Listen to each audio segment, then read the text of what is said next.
Hello everyone and welcome back to yet another video. I decided to do something I've never done on this channel, which is a tech review. So hopefully you enjoy.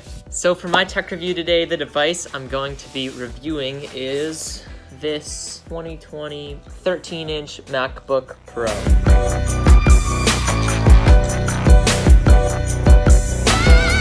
So the first point I want to discuss is the keyboard. The keyboard on this device is really awesome in my opinion. I like the travel of the keys. I think it's just enough travel so that there's enough clicking and it feels satisfying, but it's not like too much travel that kind of would tire your fingers out or be excessive. So for a laptop keyboard, this is a pretty solid keyboard, and I personally really like the travel of these keys. So one component of this device that makes it a little bit different than other laptops and computers is the touch bar.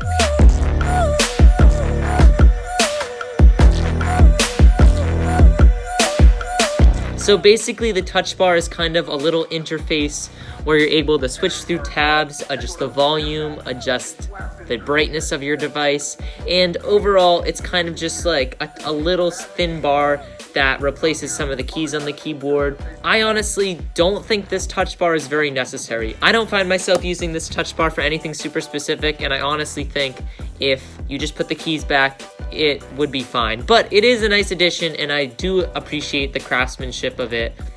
It's kind of a matte glass finish over the touch bar. But yeah, overall, I don't think the touch bar is super necessary. It definitely makes this device a little bit better and feel a little more modern, but it's not a necessity for a laptop by any means. It's just a cool addition. It's a cool gadget. To go along with the touch bar, this computer has Touch ID.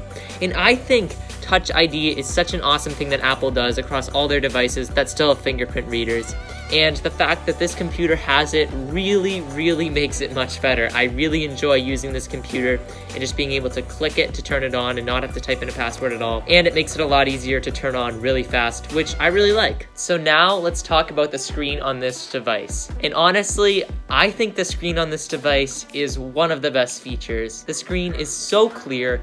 It gets super bright, and I just love watching YouTube or Netflix or really just doing anything, even homework on this device. The screen is so clear. If you want a laptop with a really good screen, I would definitely recommend the MacBook Pro. And now to talk about one of the most important things of any laptop, which is battery life. If your laptop is super good, has an awesome screen, has the best features, the best technology, but the battery life sucks, you're not going to want to use it because it's just going to keep dying. I think the battery life on this device is okay. And when you look at it, it's a super thin computer. It is super thin and super light, which is awesome, don't get me wrong.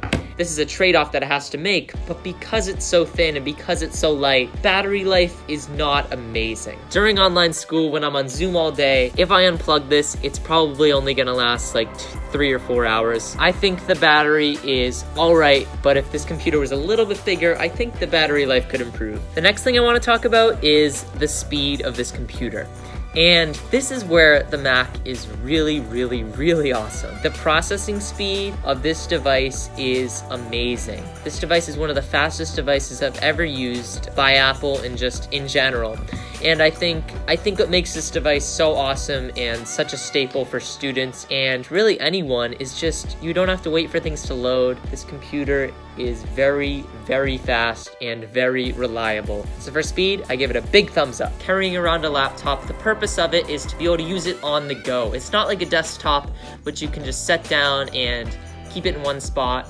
This is a device that you want to be able to bring, say, to school or to a coffee shop or around your house, wherever. You want to be able to move this device around. It's supposed to be your portable device that you can use anytime, anywhere. And for me, a really important part of a laptop is how light and thin it is.